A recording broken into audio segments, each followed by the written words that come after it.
নমস্কার। তোমরা সবাই কেমন আছো? জানি সবাই ভালোই আছো, বলতে হয় বলে বললাম। আর এই যে তোমরা দেখতে পাচ্ছ বাড়িঘর পাহাড়, এটা আছে বিশাখাপট্টনামে। আমরা আজকে ছুটি পেয়েছি। কাজে কামে আর কোথায় টাইম পাওয়া যায়, ছুটি পাই বলে ঘুরতে যাই। আর এরই মধ্যে আমরা ভগবানের দর্শন পেয়ে গেলাম, জয় বজরং বলি।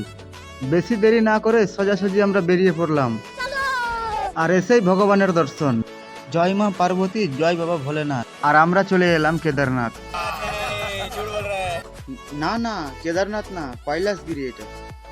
আর এইখানকার লোকেশন দেখে মনে হলো দু চারটা ছবি তুলে নেই, তাই দেরি না করে ধীরে ধীরে করে এগিয়ে গেলাম। আর এদিকটা দেখতেই পাচ্ছ তোমরা, কত সুন্দর দেখার মতন জায়গা আছে। আর এত এত বাড়িঘর আর সমুদ্র দুটোই একসাথে দেখছি, তাও আবার পাহাড়ের উপর থেকে। আর সমুদ্র দেখতে পেলাম, তার মানে নিচে তো যেতেই হয়। তো চলো ফটাফট দেরি না করে নিচে যাওয়া যাক। আর যাওয়ার পথেই আমরা একটা ফটো দেখতে পেলাম, আর সেইটা দিয়ে দেখছি একজন স্কাই সাইকেলিং করছে। তারপর এখান থেকে আমরা সোজা চলে যাব সমুদ্রতে। আর এই দেখতেই পাচ্ছ চলে আসছি আমরা সমুদ্রতে।